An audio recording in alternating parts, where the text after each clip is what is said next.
Shukuru sana kwa hichi mlichotutolea kuanzia mwanzo mpaka saizi. Tunashukuru sana. Pia mama yetu, rais wetu Samia Suluhu, tunaomba mama yetu tufikirie kuhusu nyumba zetu zilizoondoka. Tunaomba sana mama yetu.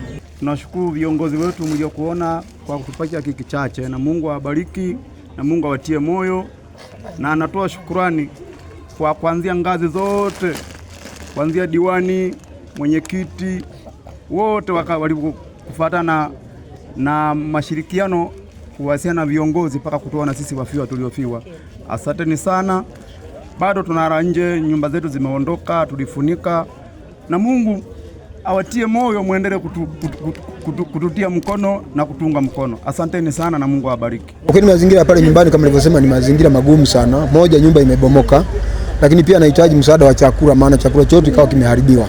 Zaidi sana kwenye nyumba, hana nyumba, lakini pia mazingira ya mle ndani anahitaji msaada. Ombi na shukrani kwamba tunashukuru serikali ya Mama Samia kwa msaada ambao ameutoa kwa ajili ya familia ambao wamepata na haya majanga. Kwa bado ni wahitaji, tunaomba serikali iendelee kutazama pia. Hii taasisi ya Rungwe wetu kwamba jambo walilofanya la kibinadamu ambalo wanaenda kuwagusa wanarungwe wenzao ambao wamepata matatizo. Na katika jamii zetu za Kitanzania ni jambo la kawaida mwenzako anaposhikwa na jambo, hususan jambo kama ambalo ni la huzuni au jambo la kuleta shida, huwa tunasaidiana. Kwa hiyo na sisi tuendelee kuwahimiza hii taasisi ya Rungwe wetu kwamba wasiishie hapa. Itakapotokea jambo lingine ambalo wanajamii wetu wanahitaji msaada, basi Rungwe wetu kwa uchache wao na kwa wingi wao waweze kujitokeza kuweza kusaidia.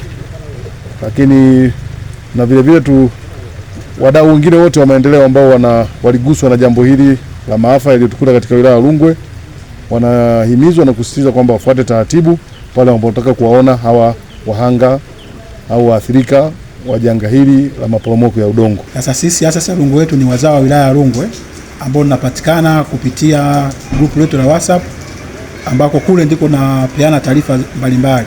Kwa baada ya kuona tukashtuka kama Wanyakyusa wanavyoshtukaga wenzetu akipata matatizo, tukajipanga kwamba tuje kuwaona ndugu zetu.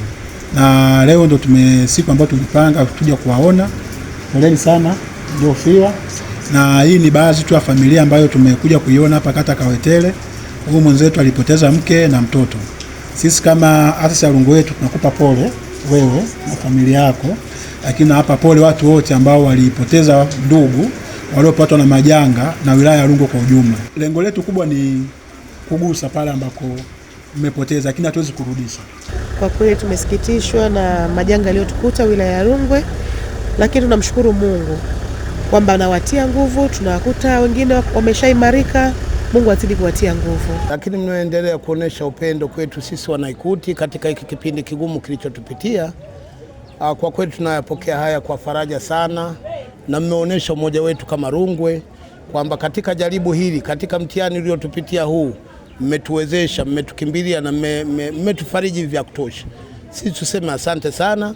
Tuendelee kushikamana namna hii. Isiishie hapa Ikuti tu, kwa sababu kwa mvua yanayoendelea kunyesha haya yameendelea kutuharibia hapa na pale, lakini mmeona umuhimu leo mtutembelee. Tunasema asante sana, na pengine mtufikishie maneno yetu ya shukrani kwa wale wote ambao wameshiriki katika hili. Timu mbalimbali zimefika hapa, yote hiyo nikiashiria kwamba tuko pamoja sana Wanarungwe, tukiwapongeza viongozi wetu ambao wanatuunganisha katika nyakati zote. Iwe masika iwe kiangazi, viongozi wetu wameendelea kutuorganize na kutuweka kitu kimoja.